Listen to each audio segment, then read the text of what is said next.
All right. Well, welcome to chapter 6 of doing Imago relationship therapy in the space between my it's a little blurry. We are on chapter 6, the Imago, the search for original connecting. And we were just talking about before I started recording how each chapter is so dense, but that they're building. So we're pulling threads. We're pulling threads from all the previous chapters and just saying a little bit more, going a little bit deeper on the concept. So I think Harville and Helen did an amazing job in writing this book in where there's little seeds in the earlier chapters of where we're going, and now they're pulling threads forward just to help us integrate these really beautiful concepts so that we can really use them in our practice, right? They're not just theoretical. We can use them in our lives, we can use them in our practice to help us understand what the heck is going on inside of me, with my partner, with this couple, with this group. And the more we can at least have an idea what might be going on, we can stay a little calmer and not let that anxiety hijack our our system. Hi Leslie, glad you're here. Yeah. Hi. So we are just going to dive in to chapter 6, and maybe if everyone's comfortable with it, just saying one thing that stuck out to you or read a couple sentences that stuck out to you. Um, just anything that you personally took away, either to help you in your practice or help you in our relationship. My relationship is always a work in progress, like me, and so the more reminders I can get, the better. um I'll just say, for me, one big takeaway from this chapter is, and I've seen this happen a lot, is understanding this concept of the imago match. Mhm. I feel like a lot of times my couples or whatever people will latch onto this concept of an imago match almost like it's the reason you shouldn't be together. And and it's too much. It's too hard because it is an imago match. And I just want an easier relationship that won't push on me so hard. Um, And I think this is a really important concept for us to dive deeper into and pull apart. And one of the things that helps me is to understand that when I'm telling myself a story like that, I'm just looking at my partner. I'm thinking about it in a transactional individual paradigm that, like, I could have done better. I shouldn't have bought that toaster. This toaster's never gonna toast the way I want it to toast. I need a new toaster, right? Because that's how we work. We throw out the new toaster and get the new one. But when I can see it through the relational paradigm of how I'm still a work in progress, and so, yeah, I can ditch this toaster, but the next toaster I get is going to be the same dynamic or the opposite, equally painful dynamic, because I haven't really understood the relational paradigm and what is trying to happen in me. So, anyway, that's just one of the big concepts I took away from this chapter that I liked. And Leslie, or Valerie, you were going to say something, I think, something that stood out to you. Well, I read this chapter a while ago and I highlighted as I went through it. So just now I had time to go through my highlights and I landed on the last page. And the sentence that I highlighted on the last page, it really sums it all up for me. And this is So the 149, right? 49, um, so adult intimate relationships go through three natural stages: the romantic attachment, the power struggle, and resolution. The unconscious agenda of those stages is to recreate the conditions of childhood with a person similar in general details to the caretaker with whom they had the deepest unmet need, and to get the need satisfied so that the developmental journey toward adulthood can be resumed. And that, to me, Mm, that really sums the whole thing up. And even as I read it out loud, I can see that it just feels impossible. So I can see why people would say you know, let me just start over. And I can think of Rebecca once said, Rebecca Sears, she said, if your couples decide to break up and they're blaming the other person for it, tell them they'll just have to go through it with the next partner.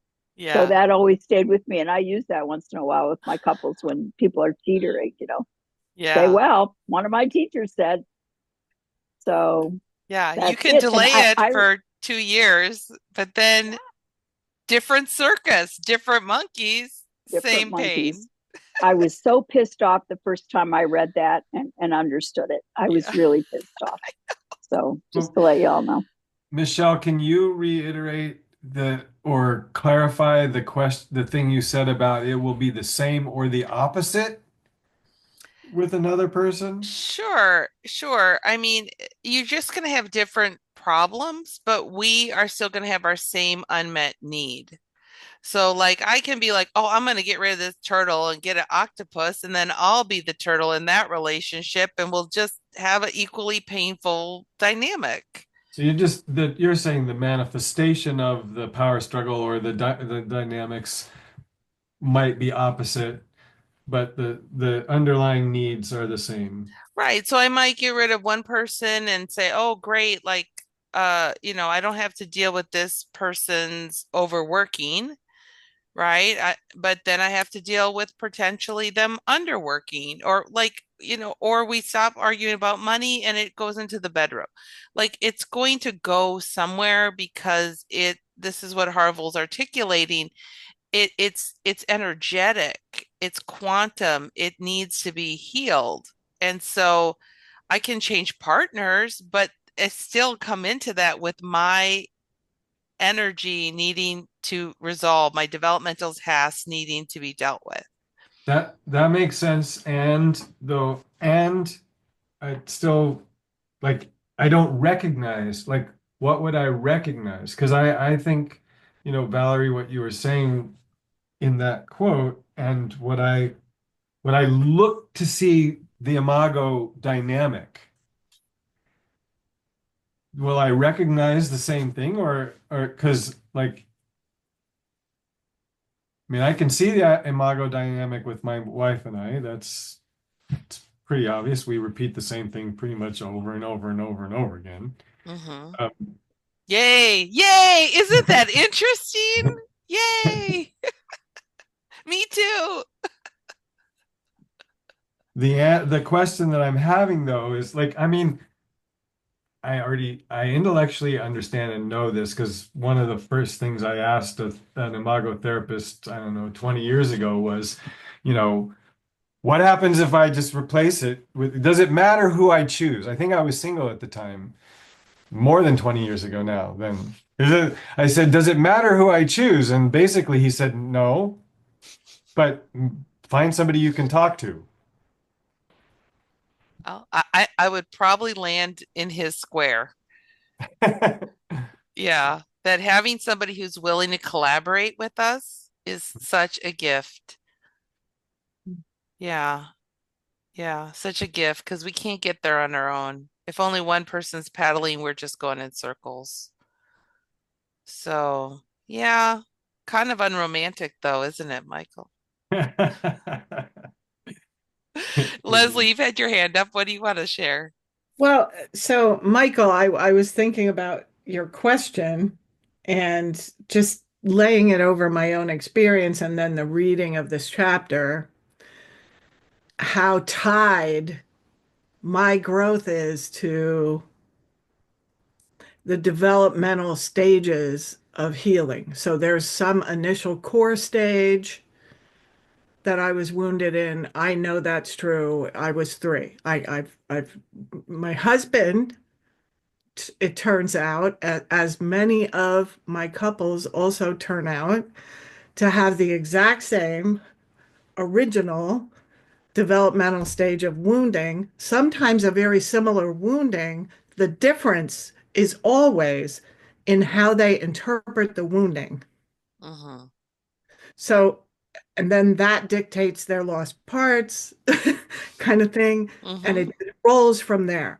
So Mm-hmm. then the other thing is I don't, if I don't have a partner who's willing to interact with me this way, I am gonna, kind of go in circles. I mean, I do think that you can grow anyway, Hmm. You can grow. right? That's what the singles workshop is. Oh, yeah. And so I can grow anyway. I know that because I just kept changing partners, changing partners in the younger part of my life.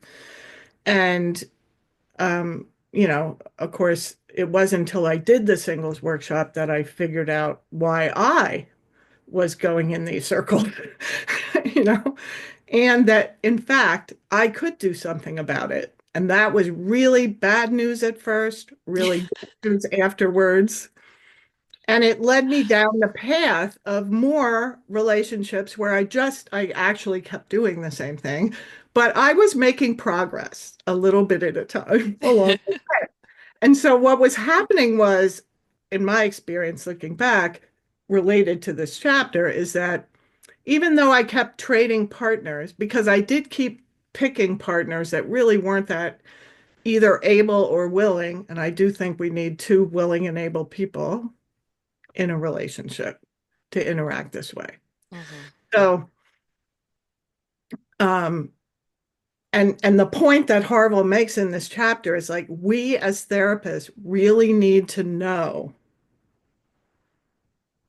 what our clients are there for. What are they there for? And how can we move them forward? That is the central theme of this chapter to me. Exactly. Can I read this one paragraph just to highlight what you're saying, Leslie? Yeah, and then I'll finish what I'm saying because Yeah, I'm not it's page 126. In right. your own practice, you may have experienced the results of this scenario. When couples become our clients, we fail to help them get their unconscious agenda of need satisfaction. Yep. If we fail, we will become a part of their drama. They will protest, withdraw, or leave therapy. So we need to know why they're in our office and what we have to do to help them achieve what they came for.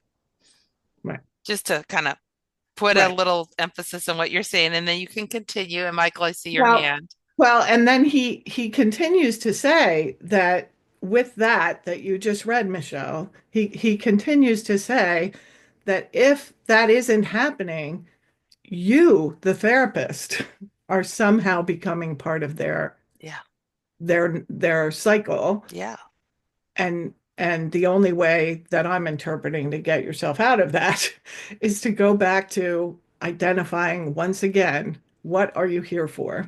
yes. What are we there for as Rounding the us all therapist, in and what that, are they there for? rounding us all in that, Yeah, and then building a big enough space for all of that to be, right? But beautiful. also so that we know where we're going.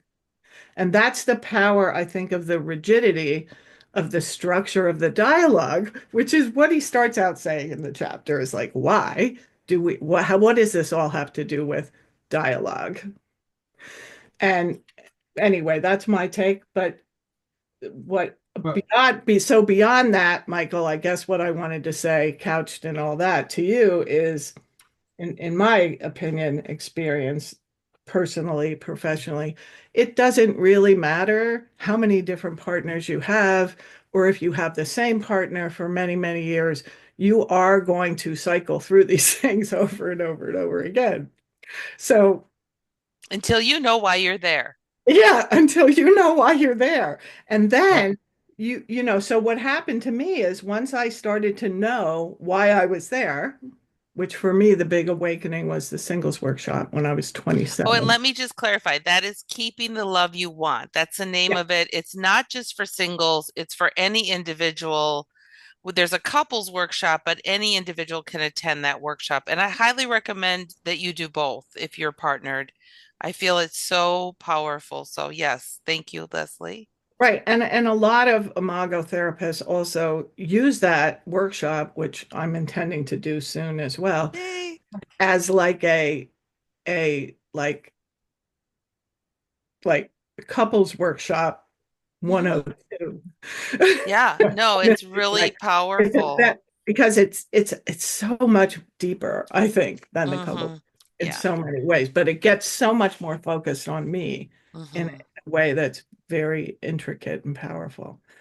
I, Anyway, I So, Michael, what happened to me was as I used the skills and the Imago theory in my life personally, even though I kept doing the same pattern, it got a little bit better over time. But what was actually happening was I was getting better over time. That this initial core thing got healed enough that I could move on to the next developmental stage and the next developmental stage. And so each partner started to reflect that developmental stage I was now at in my growth. And that is what I think is happening here in this chapter. And that's Oh, quantum. That's sort of the quantum aspect, is that whether right. it's the same person or a different person, as we do this, think people change. So I've found, like, in the money workshop I'm working on right now, it's basically the keeping workshop but applied to money. Right. And as people were doing dialogues with friends, colleagues, other people, not their partner back home shifted. They Yeah. went home and their partner was different because it was a change of the reflection of what they were doing. And maybe there were subtle changes in them, but it's just so amazing how we're not dependent on that other person 100%. It's much easier if we work as a team. Mhm. But when we go to these workshops and we do the work with somebody filling in for our partner, it changes it. Yeah. And can I add something now? Because this was the paragraph that really stuck out. Okay. It's kind Yes. of added on to everything we're saying. And it's on page 126. And it's the last sentence in the third paragraph. And it says, the significance of this, of all of this that we're talking about, the significance of this appears personal, but its value extends beyond personal to the collective.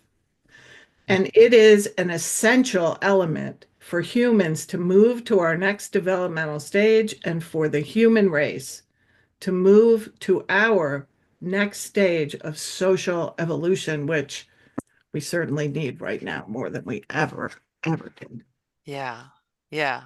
And so that stuck out to me as I was Yeah. rereading this chapter while I was getting my hair done earlier.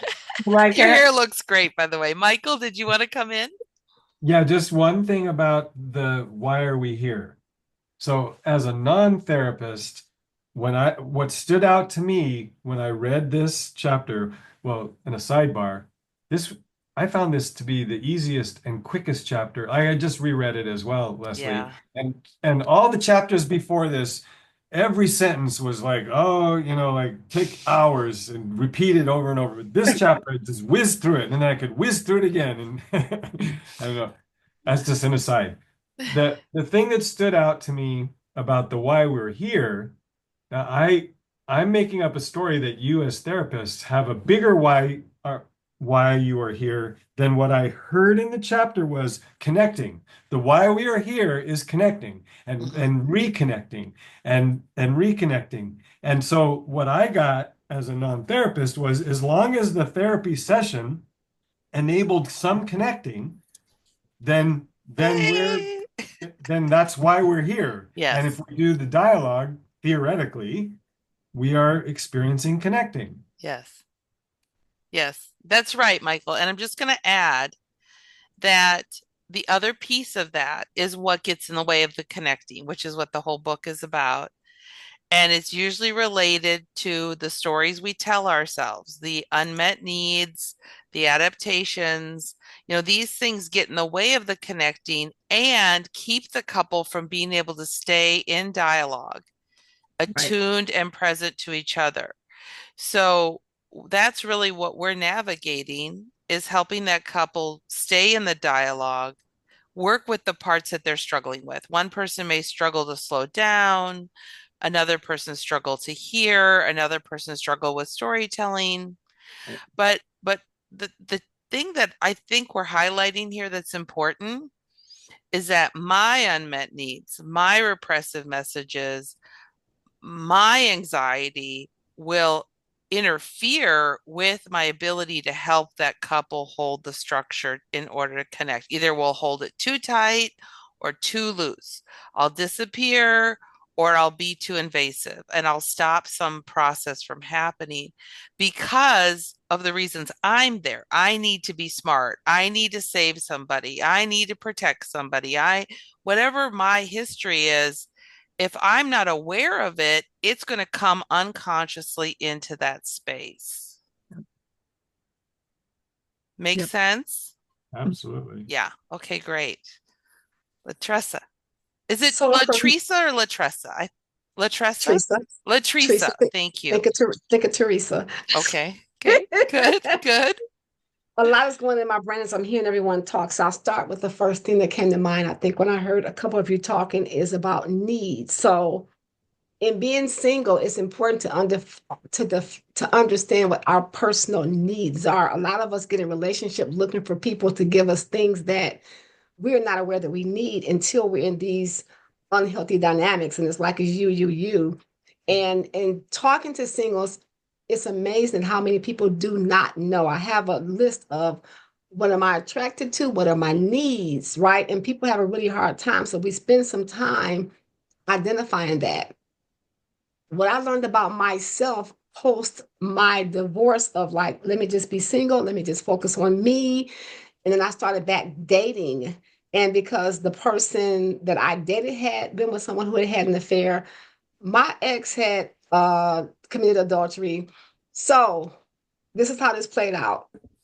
You call me, I missed a phone call, and the person said, "Oh, okay, I won't say that." I said, "No, say it. We're friends because we are friends." He says, "I was thinking, yeah, she's talking to somebody on the phone." I said, "Hmm, it's crazy that you said that because when I'm on the phone talking to you and you don't answer, I think you're talking to somebody else." So we're both thinking we were single and we were healed, but guess what? You only find out if you're healed in relationship with people. So we were just two single people thinking that we're ready to be into a relationship until something came up that we did not heal from. So we had the intelligence to have the conversation to understand that, okay, being honest and talking about that's something I still need to work on. So I tell my young people who come in here and complain that their parents complain all the time. I said, well, guess what? If you have siblings and they say, get your hair out the sink or clean this up, guess what? That same thing shows up in relationships. So we need to understand what our needs are. That's so important. And we Mhm. think we know what they are, but we don't until we're in relationship with other people. Yes. Beautifully said, Latresa. Yeah.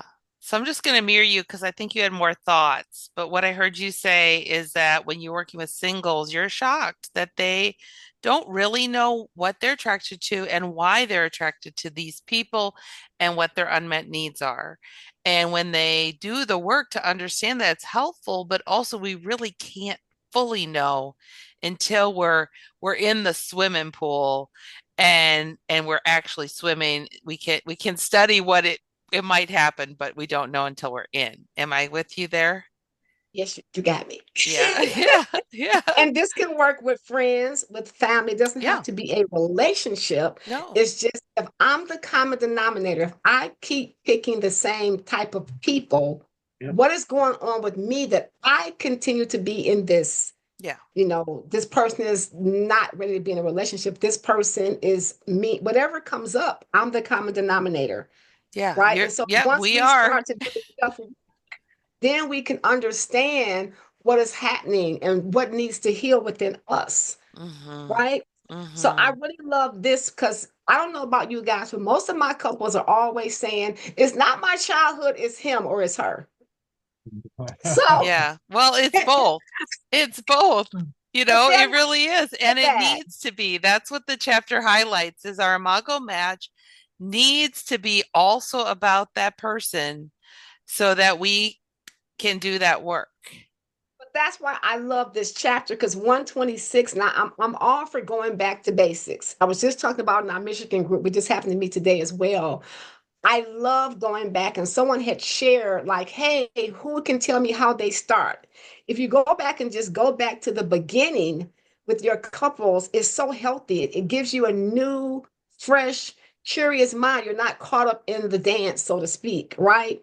So Mm, I like on chapter 6 where it talks about the third paragraph as a memory configuration. The Imago is more or less an internal photo chronologically of the years of our childhood, featuring a colleague of pictures of our younger self as we were being held, guided, loved, scolded, ignored, rejected, or in other ways, powerfully affected by the most important people who will enter our life. And it goes on talking about collectively these pictures and details. And then it gets down to one, two, three, four, 5 lines, and it says, it is stressful, painful, or traumatic. It will offer itself to the present for revision because survival is at stake. So I mm. like to take couples back because they really don't feel like things go back to childhood. It's like, no, it's you. You keep doing it. It's not my mother. So I think it's so important to keep going back to the beginning to remind them that it's I an see you, unmet Pamela. need that's showing up. So, Yeah, and Latrice, I just want to say too that uh, it makes so much sense that we feel protective of our parents, right? Especially the more they sacrifice for us or our cultural ideas about parenting. Like it's really hard. And so, but as we move them away from needing to blame somebody, right? mhm, As we move into a relational paradigm where everybody makes sense, including your parents, mhm, right? Then it's a little safer for them to make these connections. And I loved what you said. You said something about we can freshen our mind by going back to mhm. the basics and building curiosity. Yes. That was a powerful thing you said. Um, yeah, and going back to the basics. And what I can tell like a newer clinician is Mhm, if somebody isn't willing to explore their childhood, that's okay. They'll get there. But we'll take baby steps because that there are people who just have that reactivity and also the tools and the technology that is in the programs. Like I talked to a guy here, he was with his wife and he went through the workshop and he didn't want to go to the workshop, of course, and he said I went for her.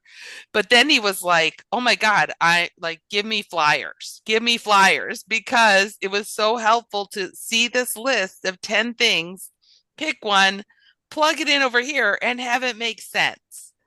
And so, what I appreciate about this is it's hard to know what our unmet needs are, but I love the technologies that are available to us for people to at least try something on, right? Just try something on so we can get around that protective, um, you know, mandate really to protect our mom or whoever that, I don't have that, but other people do.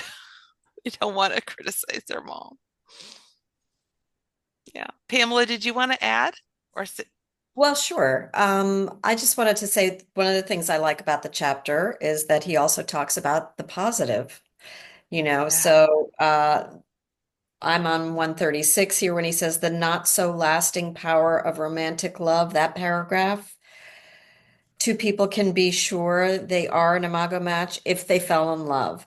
But, he's talking about, and then also at the end of the paragraph you just read, Latressa, oh, Teresa, Uh, sorry. That's good. He says, if the story is positive and exciting, it will repeat itself in the future with no need for editing because it serves the survival directive, Yeah. right?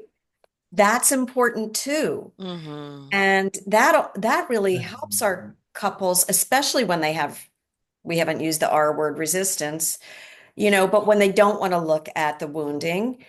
I mean, I think we really need to front load the positivity. There are lots of good things that happened in your childhood. Otherwise, you wouldn't be here in a relationship. Mm-hmm. And so I like how he talks about that. And I'm a psychodramatist. And so this paragraph, I haven't reread my book yet, but when I first read it, I made some notes. And so this paragraph here about the not so lasting power of romantic love, I have a note here that it's in psychodrama theory, we would call that first universe, which is Marino talks about falling from the first universe to the second universe. And so the first universe, all of our needs are met. We come from the cosmos, we're in our mother's womb, everything is mostly bliss. We come out, hopefully it's bliss for a while. We get fed, we get held, we get changed, and then we fall. Stuff goes down, crap happens, needs aren't met, somebody gets ill or injured, or parents get divorced, or we hear our first fight, or something happens. And I refer to it in therapy as the "we're not in Kansas anymore" moment. We're like, oh, the world is not such a wonderful place. I just saw Candide, the Voltaire story, about all's for the best in these best of all possible worlds. And how do we make up that story? How do we get back there? But I really like that in this chapter, they keep going back to unless it's positive. And it can be positive. And the way it Mm-hmm. can be positive is through the healing. So either Mm-hmm. it was positive, and we have to really be careful to give credit to that. And if it wasn't positive, that we can do that for each other, which is Mm-hmm. the major work that we're here to help them do. Oh, I love that. Thank you for sharing that. You're Yeah, welcome. you're all saying such interesting things. Um, just great takeaways from this. Yeah, I mean, I think as a Imago therapist, there are moments where if a couple doesn't have conflict or can't identify wounding, we get anxious. Like, oh my gosh, what does this mean? What do I do now? And so, Pamela, it's a great reminder that we have so many tools to talk about our first memory of sex, our first memory of money. We can talk about sweet memories that we've enjoyed together, our favorite vacations, and just practice listening and sharing because there's some reason they came in, right? And it may be that their relationship's pretty strong until there's that one moment. You know, they may have a great relationship in all areas but sex, but they're afraid to talk about that or whatever it is. We'll get there, but so many ways we can get to the same information. And our dialogues get us to the same place. So appreciation dialogue gets to our unmet needs, Right, gets right exactly. to our unmet needs. We don't have to go through a full workup. Whatever I appreciate in you is either a lost part in me or an unmet need or both. So that's great. Right there, we have some information to help them. And then also like doing doing any kind of like caring behaviors dialogue or lost parts dialogue, or like we can get there without having it to be negative with our partner. And oftentimes, what I find is that I know Carvel and Helen go back caretakers, caretakers, caretakers, but I think sibling relationships have incredibly powerful transference, friendships, uh, how we relate to, gender in our cultural high school setting, these all can leave us with unmet needs that come up in different ways. And it may not come up with my partner exactly. It may come up with my boss, but I need to be able to unpack it with my partner in a safe, slow way. And there may be something that makes that difficult for my partner, whatever that is. So yeah, I've seen where the work shows up wherever the work's going to show up. And through these powerful dialogues about nothing, I mean, you could talk about rocks and you will still get to the stories you're making up, your needs, your desires, your longings. Like it, in a way, it doesn't matter because it's all about the energy and the structure to help them relax and deepen what they're sharing and being heard, what the person's hearing. So, yeah, it's very cool. There's like we have all the tools we need. Yes. Yes, Valerie.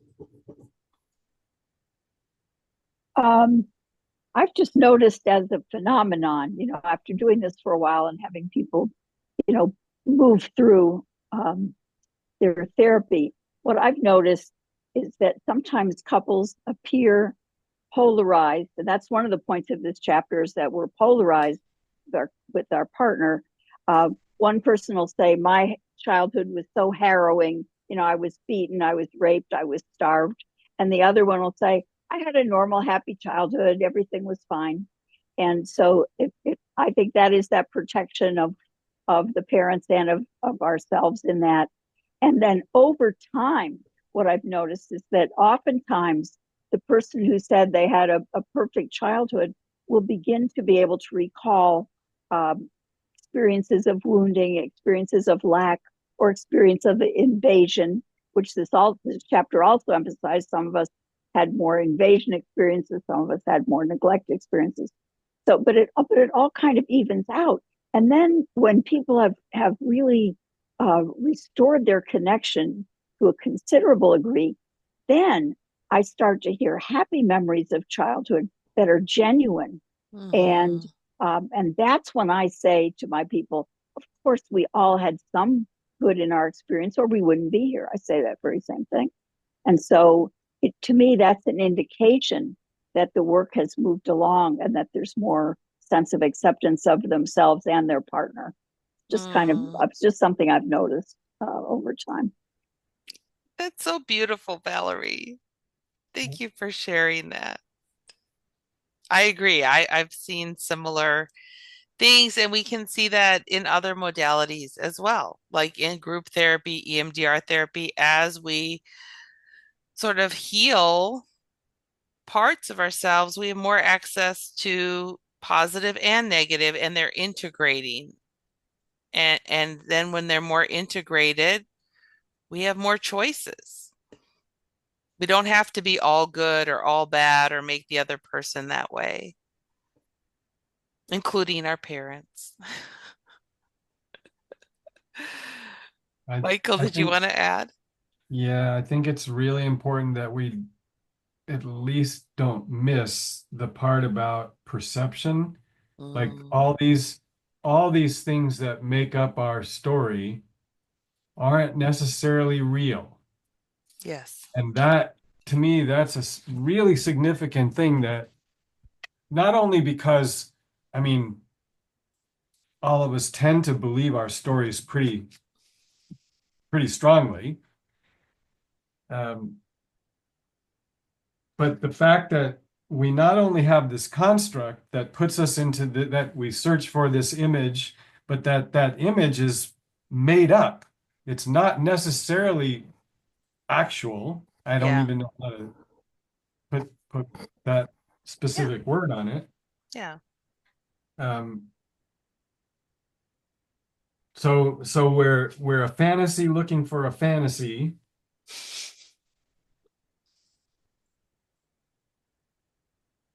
and and then since I don't have the experience of what happens on the other side of the power struggle,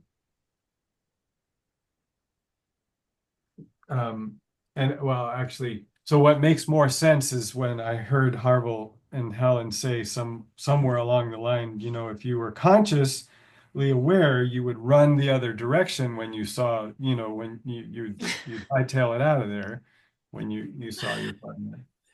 Um, so I don't actually know how to close the loop, except I don't want to lose track of the fact that perception plays a huge part in the forming of the imago of this image of the perfect person, etc. Yes. Yes. Thank you for emphasizing that. So true. Leslie. Yeah, Michael, that's such a good point. I mean, that there's like a whole couple of paragraphs in the beginning here in this chapter um where Harville talks about, well, the a good example of this is something anybody who's done family therapy has seen, like especially if you have like adult kids in the room with their parents, that it when you start to ask them, well, tell me about your growing up. What was that like? And they all have this like it's like they weren't in the same house. They Yeah. didn't have the same parents, you know. I mean, it is startling every time, but I can look to my own family and my own siblings, and it's the same. Yeah. It's Well, like and a if we go to quantum physics suggests that we are all our own universe, right, having our own experience, and that, only by interacting with somebody can we begin to become aware of our stories and what we're thinking. right, And, but it's like, yeah, it's this double slit experiment of like, our conscious mind affects what we see. Do we see a particle or do we see a wave? Do we see something that is the truth or do we see possibilities? right. And how important it is, like part of, like to Pamela's point that we didn't talk about the R word, which I think actually I think this chapter does talk about it. They just don't use that word. Um, but I think a lot of the resistance, if you want to call it that, is it comes from this place of our stories, which are you know held up by our adaptations and our defense mechanisms that we Mm-hmm. survive back to the survival. Mm-hmm. And so I And really anchored there. anchored in the Yeah. survival. And so Yeah. if somebody's like really attached to their story and they're totally unwilling at Mm-hmm. that point in time Mm-hmm. to say to themselves and open themselves up to the possibility that in fact it might not be the whole truth. Exactly. And we have these stems that can really help people to at Really. least just take a moment to think. And another possible story that might be true or that I'm willing to consider right now. And just that invites the mind to keep going and tell at least some other stories. Right. It's so powerful. I was doing the unconscious collusion dialogue because we just taught despair to repair. And in that dialogue, they have to say the opposite of what they believe. So it's like, I don't want my partner to I don't want like if I want my partner to work more, I to say I want you to work less. I want you to keep the same schedule. I want you to stay at the exact level of work you're at. And how that might be true is, and I start to get into my unconscious collusion of how the less Stephen works, the more he supports me in my work. And I can keep over functioning. So, yeah, it's really powerful. We have like repetitive stems that can help people move beyond it. And sometimes they can or can't. But the most important thing we do is hold space and let the space between them do some of that work. To just take a moment and look at your partner, just to think what else might be true. I just had I was just working with a couple with both of them in recovery from substance abuse, both of them working like 12-step program, which lends itself to kind of this look at self, see Yeah, what. it's and beautiful. and the and I did a whole dialogue with them on just the central theme of who would I be without my story, Mm, and wow. what might be possible in my life that isn't possible now Oh, if I gave it up. that's so beautiful, Leslie. You need to write that as a dialogue to share with people. Well, I'm think I have written it, and Okay, good. Please share. Please share. I'm going to read this paragraph because it just highlights, and then Valerie, I see you. This is on page 129. Recall too that these mechanisms, which we'll say resistance is one of those, operate outside of conscious awareness.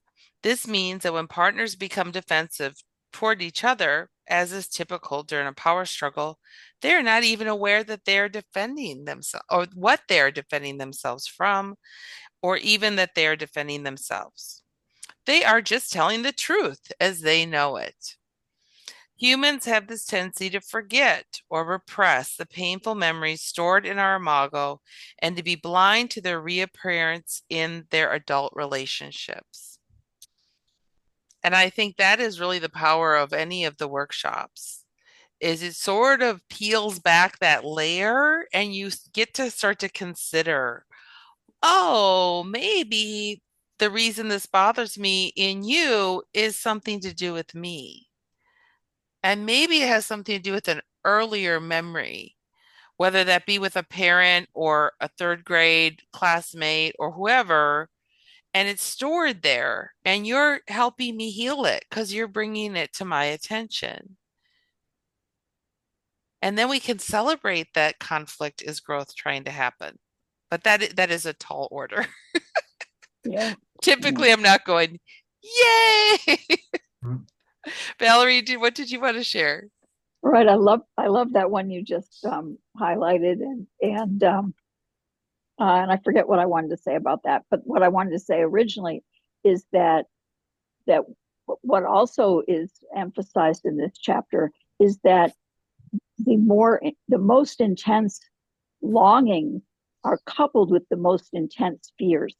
And the fear is the fear of reconnection and then disconnection again, that devastation that I'm going to lose it.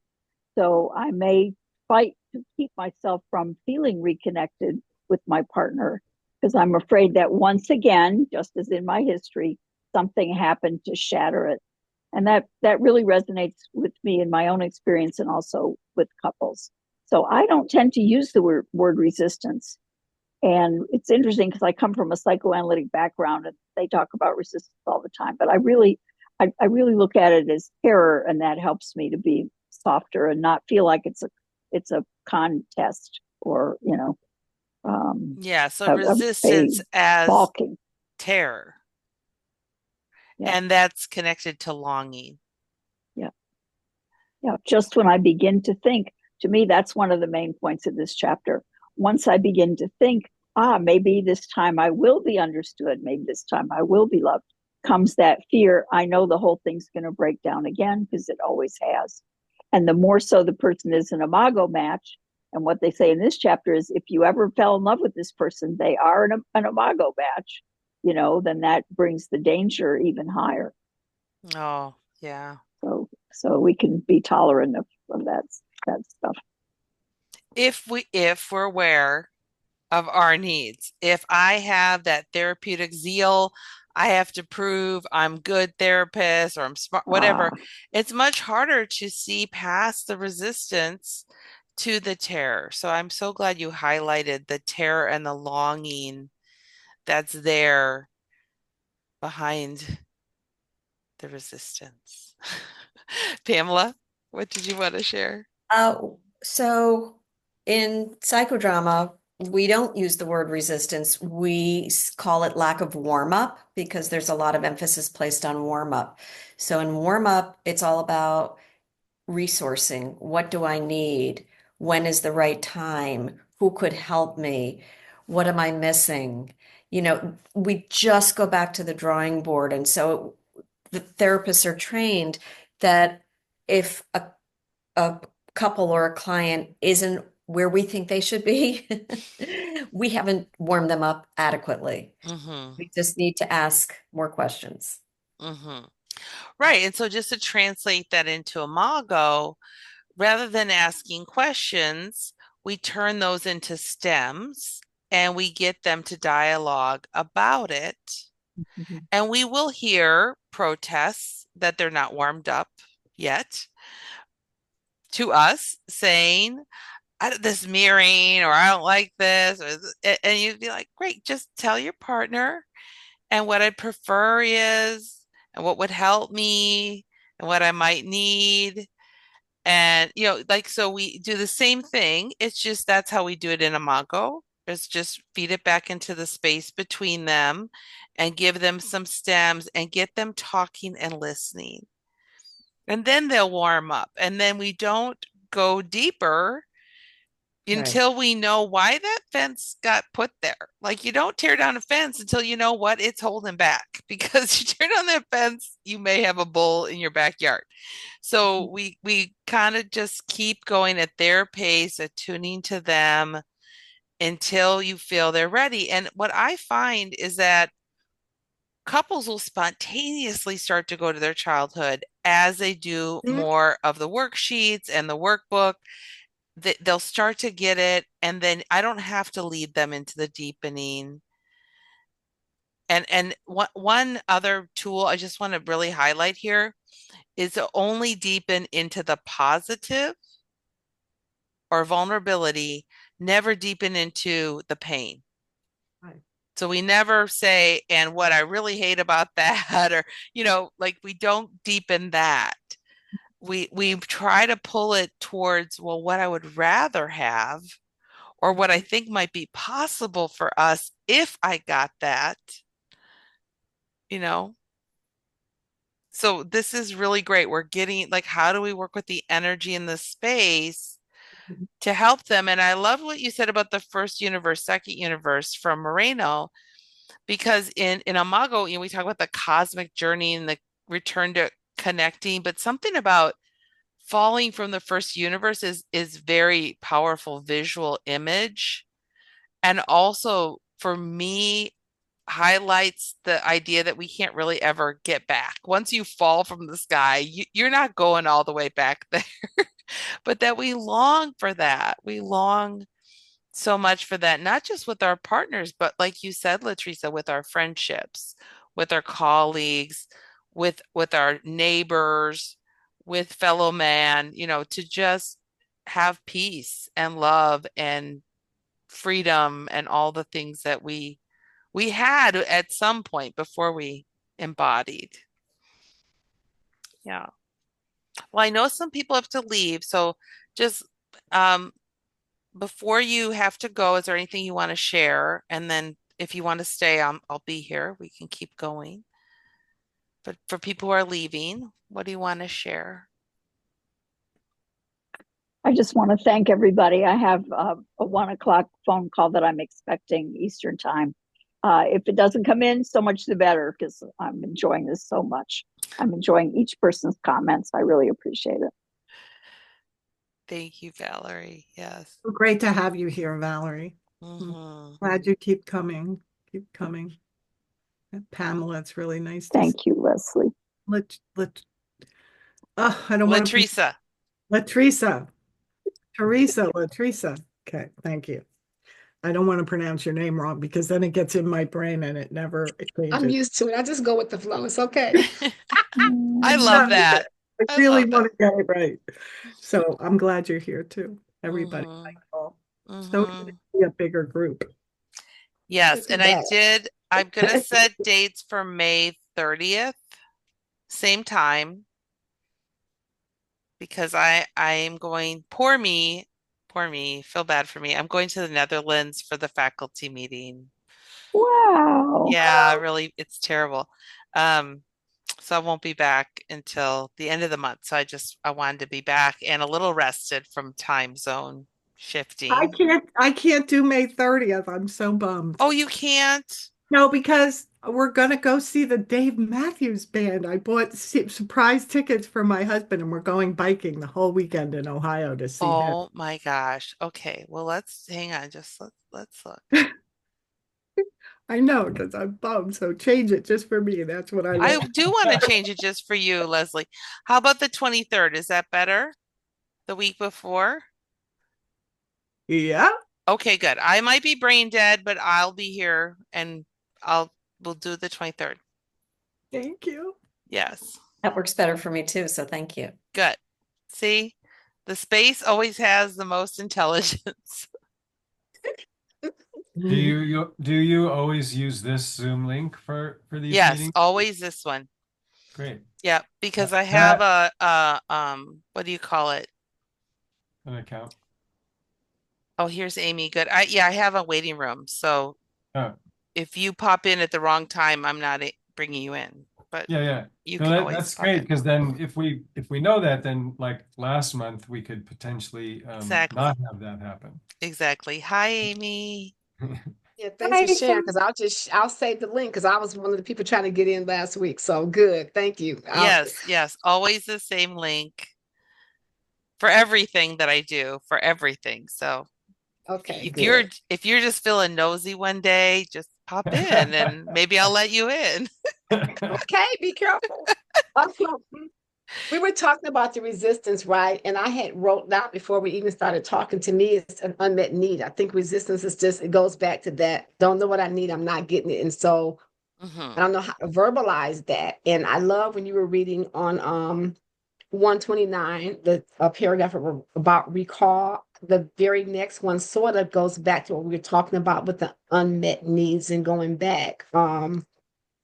Humans are likely drawn to a partner who arouses not only feelings of bliss, but also of devastation. For better or for worse, it is our destiny to pick an ideal partner in an Imago match who will eventually do what our caretakers did back to that childhood, loved us the best they knew how, but not perfectly enough to restore original connecting. Further, we also found to discover in our partner the same deficits and limits that our caretakers had. When we discover that, as we inevitably do, we tend to consider the possibility that we married the wrong person. Hmm. Thank you for reading that, Latricia. Yeah, feelings of bliss, but also of devastation. Yeah. Yeah, it's such a scary thing. The idea of doing something wrong, marrying the wrong person, making a mistake, especially if any part of our hurt past has to do with making mistakes. Like a lot of people have um, a lot of messages about needing to be perfect. You can't make a mistake. And so then when they think they made a mistake with a partner, it feels so devastating. And I know I've gone through that in my relationship where I'm like, oh, I really, like I said, bought the wrong toaster. I really picked the wrong person. And like my ego is just like, oh my God. But then I think, well, if I go out and I start dating, I'm not perfect. Who's gonna love me? And I'm like, okay, we're just both works in progress. Just love him and do your best loving him and you'll figure it out. But that wrong person story can really dovetail into our part of our history. And Latricia, what you're saying about the resistance, that is a defense. That's one of the four defenses. So we can be wired to rebel or as a form of fighting, fighting structure, fighting intrusion, fighting control. And it just makes a lot of sense that the more pressure there is to do something, the more our adaptation is going to kick in. I heard this really cool thing. This guy was talking about that when there's conflict, basically, there's a meeting of two minds, two consciousness, two people with different consciousness. And if they are not relaxing into the flow of that connection, if one person is trying to make something happen or another person is trying to keep something from happening, which you've got that minimizer, maximizer energies, they won't be able to flow and connect their two minds. So I was like, it's really just another way to articulate the theory that we're learning here. But it was something about that visually imagining these two minds trying to connect and one person wanting it to go faster or be different, and the other person afraid that it will lead to conflict or that they'll make a mistake or, like just say, no, no, no, slow down, no, speed up, speed up.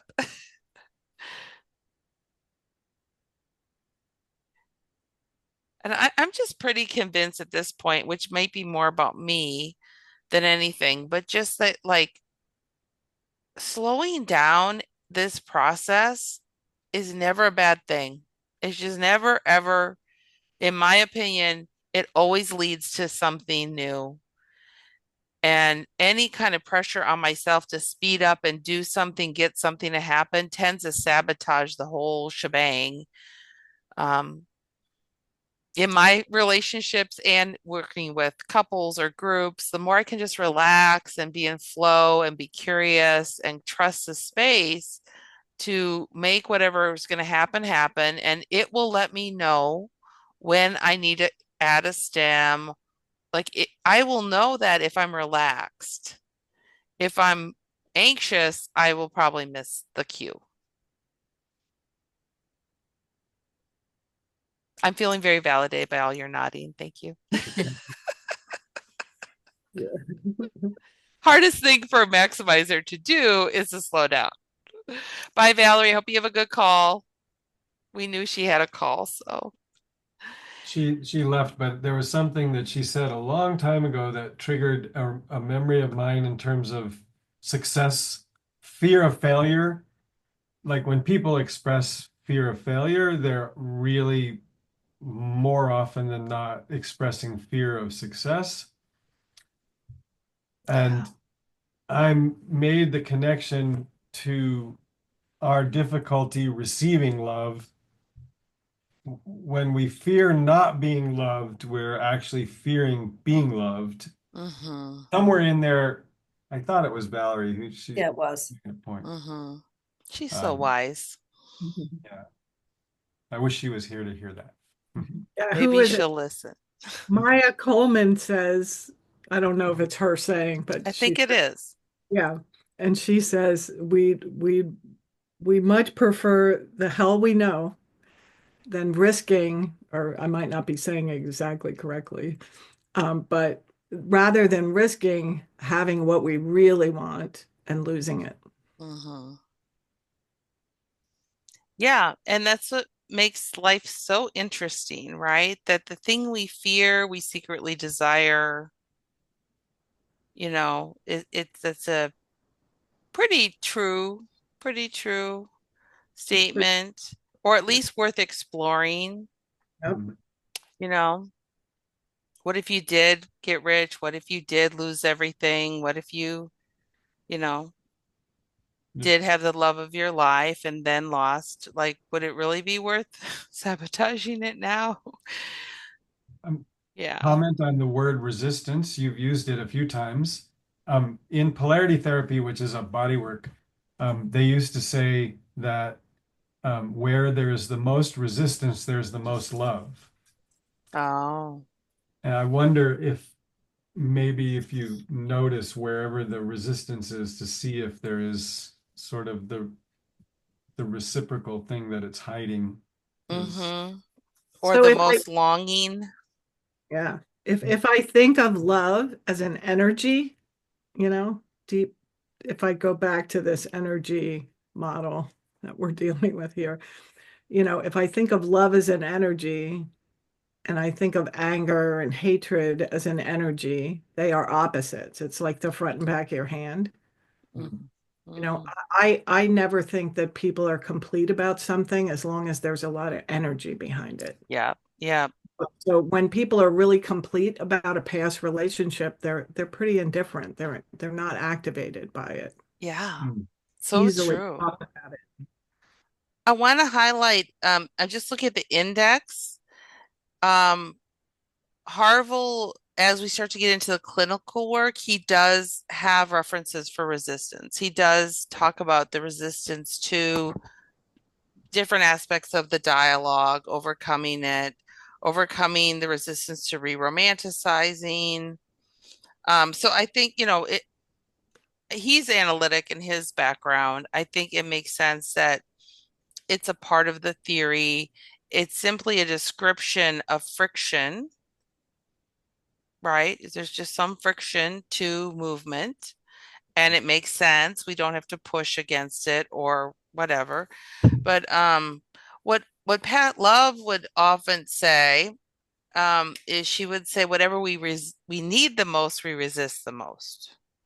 So if we are having trouble taking in a compliment or an appreciation, if we're having trouble hearing the appreciation and mirroring it back, that just tells us as a therapist, oh, that person really needs more of that.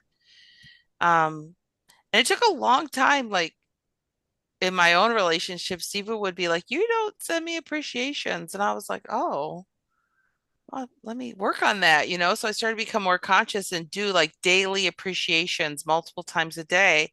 And then he was still having the same complaint. And I was like, no, wait a second. I've Yeah. been writing these down. I know that I've been doing it. And then I realized he only would say thank you and he would just not take it in. So I had to start saying, look, will you please mirror this back? It's really important that you hear that I'm really appreciating this thing that you did, that you said. And so like it's got to be a team sport, right? We have to work as a team. But Mhm. it does help me, like whatever my complaints are, I'm probably have resistance to receiving. Mhm. And that's why I really like the advanced course on giving and receiving love because we work a lot with that resistance to receiving, which as givers, we often have a lot of. And then also the BCR, going deeper into how the BCR is this beautiful experiment around where we need to stretch in both giving and receiving. I'll just say this because it's one of my little things that I say a lot. I think the challenge with the BCR is that if you are an octopus maximizer, whatever you want to call it, you will collude with the person who wants the other person to change, and you will set the whole thing up as an experiment to see if someone can stretch into a lost part, which is the hardest thing for us to do. And if we set the whole experiment up as a one-way experiment, it will fail and blow up. But if we understand the other person has an equally difficult challenge to receive it, and it's a giving and receiving experiment, Mm. then it can work really beautifully. But we have to set it up that way. Does that make sense? Yeah, say that again. I think Yeah, Yeah. thank you for say it reminding again. me of that. Mhm. Yeah, just that when we set up the BCR, we have to understand it's an experiment. It's a warm up in Pamela's language. Like we're helping them warm up to change. And it's a two-way experiment. One is, can I stretch and give you this thing that will begin to meet your unmet need? And then because of the pain and the unmet need, can you stretch to receive it? Or will you unconsciously sabotage it? And so, in my favorite dialogue on the BCR, I think it's actually from the workshop, like maybe the last edition, we use stems like, and if I could receive any of these gifts, how I might be different, and how what I might do that may get in the way of my being able to receive them, and how you could help me receive them. And then there's also stems for the giver to say, if I could give you any of these gifts, how I might grow or what part of myself I might be able to recover, and the way I may get in my own way or whatever. And so we explore these ideas. Um, but anyway, I just be conscious of if you may be unconsciously colluding with that experiment on only one side of it. When they really get it's a team sport, we got to work together, play out this experiment, and then study what happened. It's not a setup. Yeah. Anyway, we're a little off topic, but I have to. Well, that was really good, Michelle. Thank you for reminding me of that. Another way I've heard that all expressed is what you resist persists. Yes, that's a good one. I feel like that's from 12 step. It's actually, well, I don't know. I actually think it comes from um, like when I studied judo when I was younger, because like how can you as a young woman with some great big guy, how can you flip him on his back? But if you stand in front of the punch that's coming your way, which is a lot of energy, and you try to resist the punch, it hurts like hell. It Mm-hmm. hurts a lot more. You're going to be down. Mm-hmm. But if you just see it coming and just sort of step aside and wait for it to get close enough and grab that arm and keep moving it in the same direction with the same energy, you use their energy to throw them on their back. Nice. So that's my analogy for I love it. how that interplay that you're talking about, Michelle. It's Yeah. both. Yeah. It's both my resistance, whatever it is, like Yeah. both. Yeah. I love But I that. really, really appreciated your example of the BCR because I forgot that. Mm-hmm. Got that, and I probably know it unconsciously, but it just wasn't. And thank you for that. Mm-hmm. Mm-hmm. Such a powerful dialogue to help these couples get to it. And he starts to go into the theory in it in this chapter, I felt like. Um, but then later he's going to go into it more. I shouldn't say he, they. Mhm. Um, The theory, you're talking about this chapter that we're just reviewing? yeah, let me see if I can find it. Because he starts to get into uh well, maybe it's not in here. What do you think it is? Um, Maybe I can help you well, find. is he starting to talk about the global desire? Yes, he talks about Yeah, that was earlier. several times in here. Yeah. Um, Yeah, yeah, as part of the setup, yeah, that he definitely got macro as well as yeah. micro. But talking about like the the natural desire to kind of reclaim your full energy and your birthright kind of Hmm. conversation is what I think he. Yeah, because that is the only formal dialogue that really gets into the global desire. Right. Like in the parent-child dialogue, we touch on it. Like I wanted my parents to, pay more attention to me. And so we're close, but we don't make it huge. Like, no, I want you to never, ever, ever think about anything else but me. Like, then we can start to really tap into how big this unmet need is and how it shows up everywhere and how it creates unrealistic expectations for another human being to meet this childhood need. But we can also acknowledge it like, you deserved that as a child. You deserve to have a parent who thought about nothing else but you. Yeah, can I Yeah, read something yeah. right in the beginning of the chapter on page 125 where he's kind of starting to pull in the stages of development. This paragraph, I think, as it is, the form in which the need presents itself for a specific person is stage specific.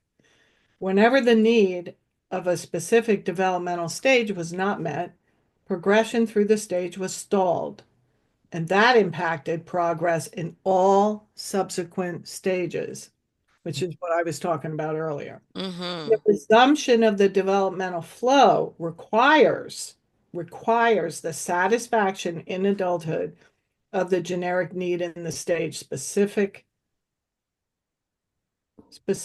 form in which it presents itself. This is where Imago gets activated. That Mm. stood out for me. It's Me like too. Had that underlined, had little stars. me too. I had I did too. important, very important. I did too. Yeah, yeah. Yeah. There is something that I know we're like really close, but we can't also miss that the imago changes. Yes. That Yes. Well, that's what I was talking about, like in my experience earlier, where even though it didn't really matter who I was in relationship with, I certainly get a lot further when I have a willing and able partner. But I'm still rubbing up against my own pattern. Yeah, Either but Michael, do you want to read something? yeah, I sorry,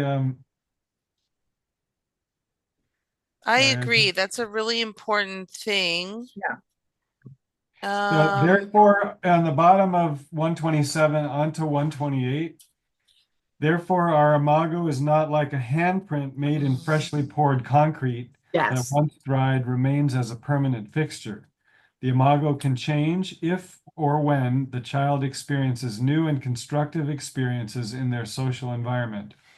Now, they are using the word child here, but I had to think they meant adult as well, but maybe not. well, I Nevertheless, think both because the child's still always with us. Mhm. yeah, that's so the child in us maybe That is what it. unmet need, I think, is what they're referring to. That childhood unmet need is what shows up. So when the child's unmet need or the child's experiences new and constructive experiences in their social environment, which so nevertheless, given that the beginning point of the imago is very early, beginning in the womb, and expanding with the increased stimuli right after birth, it is likely that most people's first, this is a completely different topic that it moves into, the first draft and the Yeah, first but it's love. what you were saying about perceptions. That, yes, that is, Their perceptions of being loved or nurtured or not establishes a tendency to perceive future partners as either available, unavailable, safe, or unsafe. right. These perceptions may or may not be accurate, and therefore they are just our perceptions. That reinforces the previous point, but the point I didn't want to lose is the very top of that, where it talks about the it's not a permanent fixture, It's Right. in can that, yeah. change. Right, right. And I think it's both and. I think it changes for the child, which is why a child only needs one healthy attachment figure in their life to save them from a really bad outcome. And that so it can change through our experiences both as a child and as an adult. But if we all, I would argue that if we only interact with people at the surface level, as a functioning adult and never get vulnerable, we don't have the opportunity to rewire those vulnerable parts. Mhm. But that's why I think the keeping workshop's so amazing because you can go do that and begin to change your perceptions and your stories and learn more about these needs and learn to be vulnerable with somebody.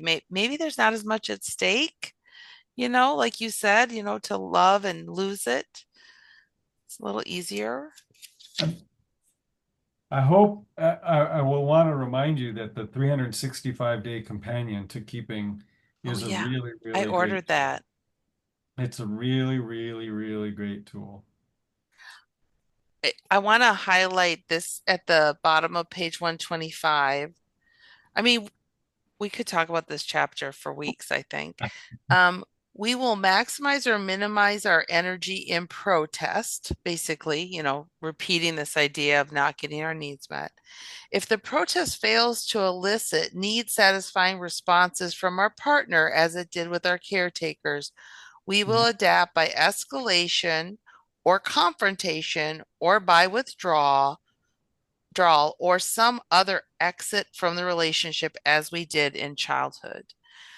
I think this was really powerful just coming off of the advanced course Despair to Repair, where we talked about betrayals and affairs and major ruptures, and just understanding that really an exit, even a major exit, is a protest to the unmet needs, you know. And once we get that repaired, we have to go back to the unmet needs and rework what led to that major exit. Yeah.